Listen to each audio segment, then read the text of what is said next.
Good Saturday morning. Just woke up, hit the shower, getting ready to start my Christmas cooking to take downstate for the family for Christmas Eve. I think I'm going to start off making the flourless chocolate torte, and that one does not have any sugar, but I'm not going to tell anybody because they're not the wiser for it. They're just the healthier for it. Basically, what it takes is 8 eggs, 1 pound of the Chalk Zero chocolate. I only have 2 bags of the Chalk Zero, and that's 14 ounces, so I have to add 2 ounce bar of the Guitard, I think that's the correct pronunciation, unsweetened chocolate bar. Mix that up melt it with 2 sticks of butter, about a tablespoon of the vanilla extract, a pinch of salt, maybe not. I'll be adding espresso powder, not sure. So that's first on the agenda when I get downstairs to start creating. Stick around, it's going to be a fun day. I'm not going to have you guys do a whole hour's worth of videos. I'm just going to do snippets as I go along to make this video shorter, but very informative, and you're going to love it. And you're going to be able to stay keto or carnivore, or in my case, you're going to love the smells because I'm still fasting. Today is day 22 of my fast. Going strong. Did my ketones today. Just a few moments ago it was 0.7 and blood sugar was 88, so I'm right on track. I feel fabulous, but it's time for my cup of coffee. So come on downstairs with me. Let's have some fun baking today. Okay, first we're going to start out making our flourless chocolate torte. And right here I have 1 package so far, 7 ounces of the Chalk Zero milk chocolate style baking chips. Already has stevia in it. Remember, this is a sugar-free dessert. I'm going to add the other 7 ounce package to equal 14 ounces. But it needs 16 ounces, so I'm adding 1 bar of the unsweetened chocolate, the Guitard unsweetened chocolate, right here. I add that to the bowl very carefully to equal 16 ounces, 16.1. That's okay.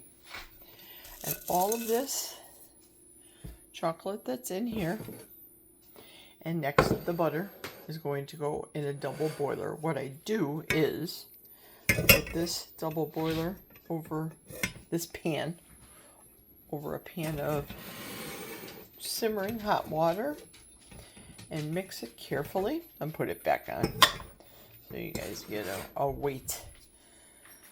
So right now it's 16.3 after adding the Guitard, 2 sticks chopped up, sliced up, butter.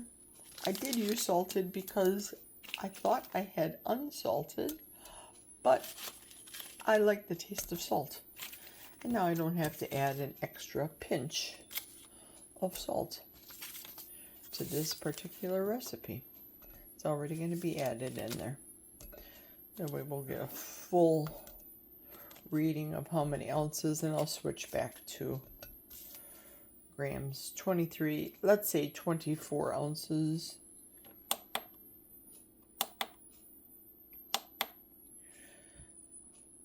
$677 grams if we're measuring grams, but for ounces purposes, everything all inclusive, the 2 sticks of butter, pound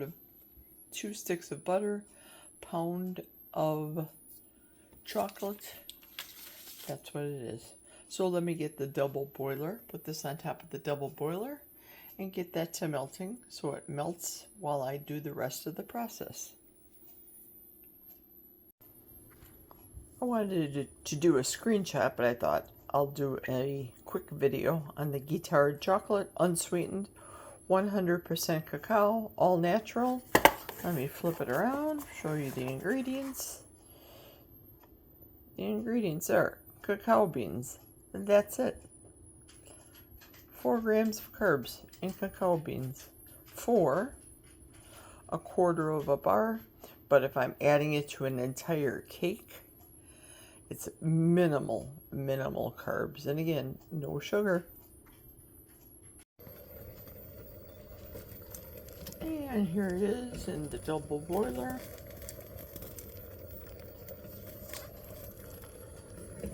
Mix it slow, melt slow, but surely.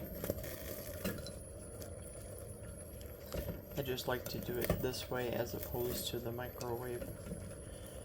It's the way Grandma used to make it. Haste makes waste, but we're making deliciousness. Now this is what the mixture looks like after 3 minutes on a double boiler. It's melting nicely, but this must be done first before you proceed with the eggs, the next step, because you have to have a melted product that has to be cooled. Must be cool when you add it to the eggs, otherwise you're going to have scrambled eggs, cooked eggs, and that is not a delicious flourless torte. Now we're reaching the end of the melting process with the chocolate chips and the butter. See, there's a little streak of butter there. It's the end of the process. It's feeling smooth according to my rubber spatula. Does this look familiar? Yeah, that spatula that's got the spoon at the end. Spatula, perfect for this application, this silicone spatula. So once you get rid of that butter there, once this completely feels smooth with the silicone spatula and I don't see any more lumps, bumps, there's the butter. Get rid of that guy. Don't see any more lumps of butter or chocolate chips. Then I turn the heat off and just keep it on the stove. Allow it to cool naturally before adding it to the egg mixture. That's the next step. Looks good to me. I'm going to turn her off. And now for the next step, we take 7 eggs, crack them into the KitchenAid mixing bowl. Room temperature eggs, by the way. Put it in the KitchenAid and let this whir around until it is doubled or even tripled in size. I'm not going to go through it because it's noisy. Start out slow and kick it up a notch. See ya? When it doubles or triples in size, all the way up to 10. Let's do this. This is what it looks like. It has doubled in size. I'm going to turn it on for another 2 more minutes or so.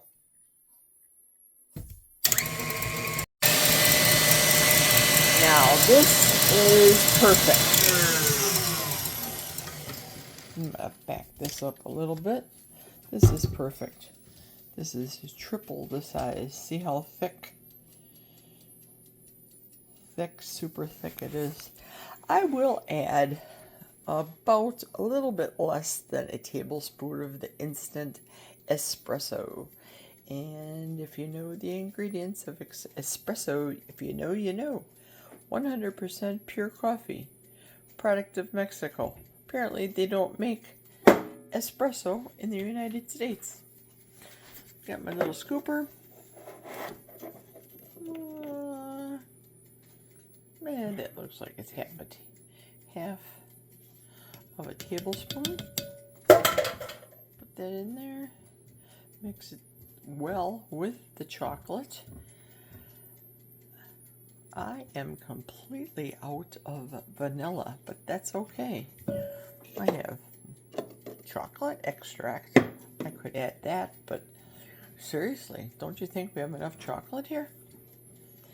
And the espresso will leave a light, somewhat tiramisu-y flavor to it. Chocolate espresso is very good. And for those people that don't like coffee, you really can't tell. It's not a very coffee taste to it. All right, next I have to put this mixture in there when it gets down to temp and mix her up. Now the next step I do is take my 8-inch springform pan. It's going to be a little difficult to do this with one hand, and generously butter. It doesn't look very generous right now because again I'm doing this with one hand. Generously butter the sides and the bottom of the springform pan. So I'm going to do that and then come back after it's done. And there it is, extremely well buttered. I don't like to put parchment on there because I just like it to slide right out with the locking mechanism. I use that. But one thing I do is turn it upside down and put foil on the top. And I'll do that next and show you what it looks like. And I put the foil all the way around the springform pan, whereas not to leak, but more importantly, when I put it in the bain-marie, now there's no water in here right now.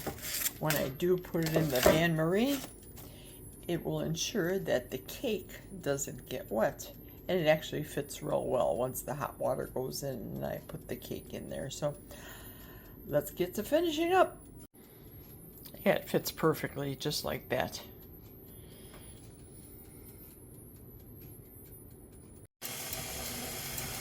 So now with the mixer on low, I will add the cooled chocolate to the egg mixture slowly and have it mix thoroughly and completely. I am going to cut off the camera right now so that I can use the spatula and incorporate it in completely. Stand by. So you really don't want to mix the daylights out of it. You worked very hard to get it to that consistency. Mixing the chocolate real quick, and then I'm going to pour it into the prepared buttered pan. So here it is. This is the batter in the prepared springform pan, and it's almost to the top. What I need to do is put it over into the bain-marie so that it's halfway up the sides of the cake, so I can bake it at 325 degrees for about 25 minutes. It's all nestled in the bain-marie pan, ready to pop into the oven. There it is in the oven. And here we go.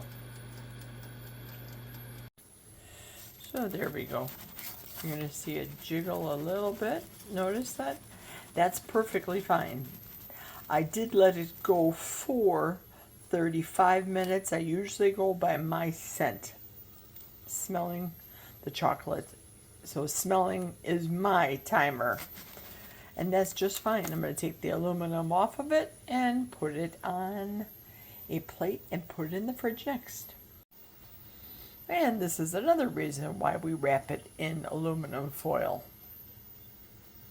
Just for the chocolate mess that it makes in the foil. And it did not make a mess in the bain-marie pan. Just a pro tip. Okay, there is the torte. It's on a regular serving plate, dinner plate. And I'm going to keep the ring around it completely. I don't have room in my refrigerator right now, so I'm going to pop it back in the oven to let it cool completely. That's a pro tip for not having your cakes crack either, whether it's this torte or a cheesecake, by the way. Just a pro tip.